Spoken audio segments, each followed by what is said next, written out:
Is this guy gonna have as much power as this guy?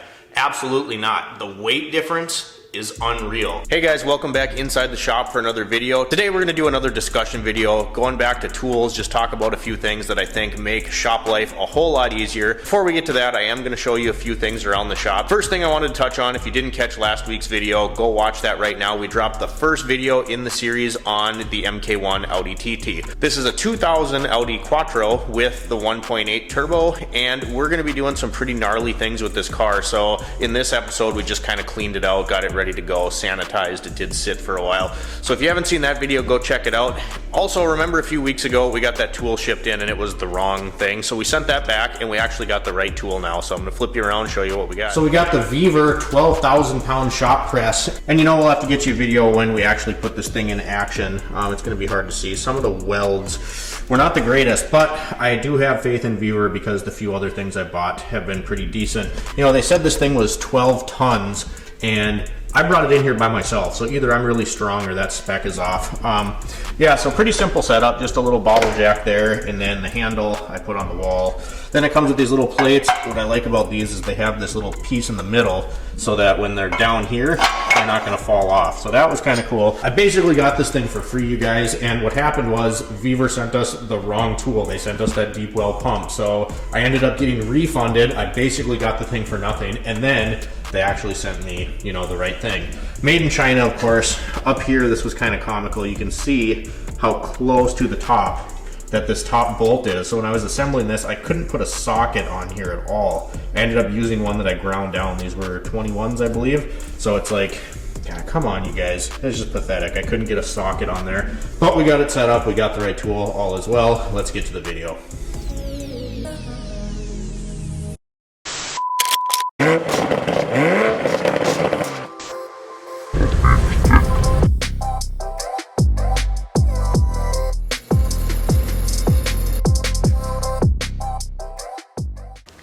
It's a long way down.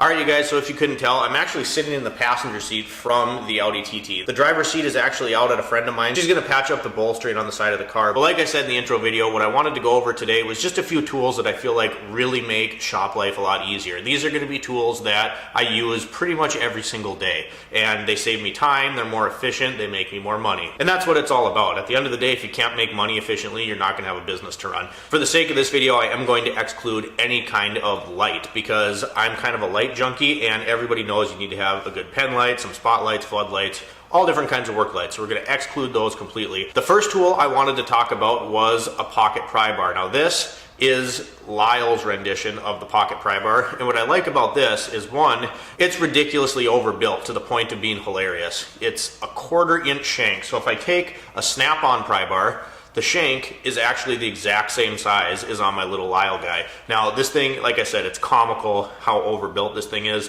13 bucks on Amazon. It has the pocket clip on the side here instead of having the clip on this front face where this is poking a hole in your shirt, or on the back where it's poking a hole in your chest, right? So I always have one of these in my pocket. I have had the Snap-on and the Mac versions. They're not as beefy as this, not that you would need them to be. I mean, it's plenty strong. But I like the pocket clip on there, and it was just kind of a hilarious little purchase. The next tool I want to talk about is a good set of pry bars. Now, we're going to talk about this pry bar specifically because it's the only one of this brand that I have. I do have a full set of Snap-on pry bars, and I have a big Bertha pry bar from Mac Tools. This, though, if you don't want to spend a bunch of money, this was from Walmart. You can see, unlike a lot of the cheap pry bars, it does have a striker cap on the end. And this thing has been used and abused. I don't even remember what I was doing last, but I put electrical tape on the end. This is actually a Hilti pry bar. So this is branded as a Hyper Tough Tools, which is Walmart's Chinesium tool brand. But this one, when I looked at the packaging, it said made in USA. So I did a little research, and then I was over at another hardware store and I saw a Hilti pry bar, and it was the exact same thing for about $43. This was, and still is, about $11 at Walmart. And from what I've seen, this is like the only Hyper Tough tool that is made in USA, but it's a rebranded Hilti for a lot less. Next item on my list is going to be a big Crescent wrench. This one is actually Crescent brand. See if you can see that on there. It says Crescent Tools USA. So this guy, I actually found buried in the dirt. I was walking through this abandoned field and the dirt's here. It was sticking out about this much, so I dug it up and it was completely seized up. I got it all unrusted, and these are just nice, you know, you're doing front end work, stuff like that. You can hold on to tie rod ends, all sorts of different stuff. You're not gonna, you know, use this for anything precision, but a really good, decent sized crescent wrench, and this one is steel, so it can double as a hammer, so that's gonna be a must-have. Some of this stuff is a matter of opinion, but in my opinion, doing this for the last 10, 11 years almost, I like the snap-on flex head. Any snap-on ratchet is my favorite. This is a 3/8 flex head ratchet. I have one that has a lock on it. The snap-on ratchets, in my opinion, are just hands down the best ratchets you can buy. Mac makes a good ratchet. You can spend less money, get an Icon, you know, they'll work. It's not that they're, you know, completely terrible. There are some that are, but snap-on, in my opinion, if you're gonna spend money on something, buy a good quality ratchet. Next one is an offering from Milwaukee. So this is the original Milwaukee ratchet. So this is an M12, you can put bigger batteries in it. I like these because when you're using this kind of tool, it's gonna be in kind of a tight space, so you don't want a big brick of a battery sticking out of here. So some of the other brands, Makita, Hart, I believe DeWalt, the battery is one of the big like 18, 20 volt batteries, and it goes right here. Well, to me, that defeats the purpose of having a ratchet that can fit in lots of spaces. I do have the fuel version of this, like the updated ratchet. It has more power. The head on this guy is so much smaller. Again, this is just like the base model original ratchet that Milwaukee came out with, that I tend to gravitate towards this one. And this is almost 10 years old, used and abused, and this thing makes my life a lot easier. Next one is an offering from Harbor Freight. So this is going to be a long reach, low profile flex head ratchet. On this end, we got the 3/8, and then you flip it around. On this end, we have the 1/4 inch. It has a really fine tooth count, and I've never had to warranty this, and you can see how long this is. I've definitely abused this. But it's really handy. I've noticed, you know, like dash work, stuff like that. If there's like one more bolt up under somewhere you have to get at, this thing works really well, especially on the 1/4 inch side. That's what I use it for. I think this was 20 bucks when I bought it. Harbor Freight, but when I've needed it, it's come in really handy, so I would recommend one of these guys. Next on my list, and you notice, you guys, when I talk about tools, I have stuff from Harbor Freight. This is gonna be Icon, which is their professional tool truck competitor line, but I have stuff from Harbor Freight. I have bottom of the barrel Harbor Freight, I have Cobalt, I have Craftsman, I have Mac tools, I have Snap-on.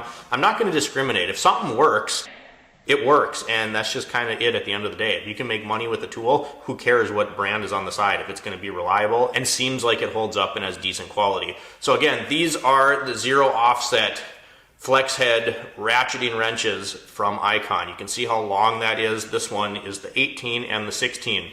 So forward to reverse just with this little knob right here on the side, which admittedly sometimes if you're in a tight space you can bump that, but if it was on the back of here it would stick out farther. The nice thing about these is they're so long and thin that, you know, working on stuff that's on the front cover, a bolt on a water pump, stuff like that, belt tensioners, these things are fantastic. I have not had to warranty a single of my Icon flex heads. This set was $185 with a coupon, right? So it goes from 8 all the way up to 19. And I have a Mac set that isn't ratcheting. Let me grab one.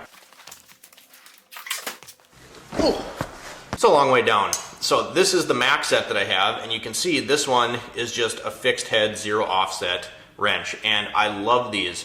This set was $500. I got this Icon set of the flex head ratcheting version for $185. I looked at these through Mac and Snap-on, and the set was more than these, so upwards of $500. These have held up just as well as these have. And again, like I said with that low profile ratchet, look at how long this thing is. I mean, you can put a lot of torque on there, which at the end of the day is not what these are made for, but I've done it and it's held up. And if it breaks, it's Icon. I'm gonna bring it to Harbor Freight and warranty it. Next thing we're gonna talk about is impact guns. So this guy right here is obviously the newest version of Milwaukee's high torque impact gun, right? So this is the 1/2 inch drive version, but this thing is an absolute beast. I love this gun. I actually waited for this one because I got it right after that whole pipeline unveil when they do all their new tools. I waited for this. I ordered it. It was about 400 bucks, bare tool.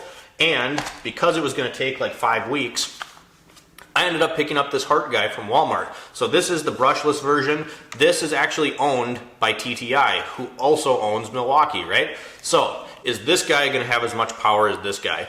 Absolutely not. The weight difference is unreal. This thing is like, God, you get some big arms lifting this thing. This guy right here, from my research, is more comparable to the Milwaukee Mid-Torque. Is it as good a quality as my Milwaukee down here? No, it's not. But I've used this thing like crazy while I was waiting for this one to show up. I'd been using this one, and then this guy came in the mail, and then the shop got broken into and they stole both guns. But oddly enough, you know, if this thing can't do it, I go over to my toolbox and I get the big 1/2-inch Milwaukee. But for most scenarios, rotating tires, doing control arms, cradle bolts, almost everything that I used my old version of this guy for, I can use this for. And this one's a lot lighter, and this gun was $149 for one battery, a charger, and the gun itself. Also brushless, just doesn't have nearly the power that this one has. But if I can take cradle bolts out, subframe bolts, rotate tires, I mean, most of the time, this guy's all that I need, you know? So I really have liked having this one in my arsenal just because it's not quite as big. Even if I go like this, you can see that the Hart is quite a bit smaller. It's not as heavy, which is nice. And then I can also keep miles off my Milwaukee. I ended up getting this new Milwaukee because I had the first generation of their high torque impact gun. I loved it. I think I put a few shorts on the channel. It broke, so I ended up ordering this one because the other one was out of warranty. It was about 7.5 years old. So I ended up with this guy kind of indirectly, and I've actually really liked this impact gun. So if you don't have, you know, $400 to spend, plus you don't have the Milwaukee batteries or the charger, $149 when it's on sale. I bought an extra battery for 70 bucks. So what am I in this purchase? 230 bucks after tax, something like that, for 2 batteries, a charger, and this impact gun. So if you don't want to spend the money on this Milwaukee, great option. You want something to take to the track, to take home, to borrow out if somebody needs to use it, you're not going to be as broken up if you lose $149 as you would be $400. All right, guys, so that's about all I had for you for this week's discussion video. I hope you enjoyed, and I hope if you decide to get some of these tools, they make your life just a little bit easier. Episode number 2 of the Audi TT Quattro build, we're going to reveal some more information and get more into the nitty-gritty on that car. I'm working on that one right now. We're right in the middle of it, doing all the filming, planning, stuff like that. If you enjoyed today's video, drop me a comment down below, like and subscribe if you've not already. And as always, thanks for watching, guys. We'll see you next time.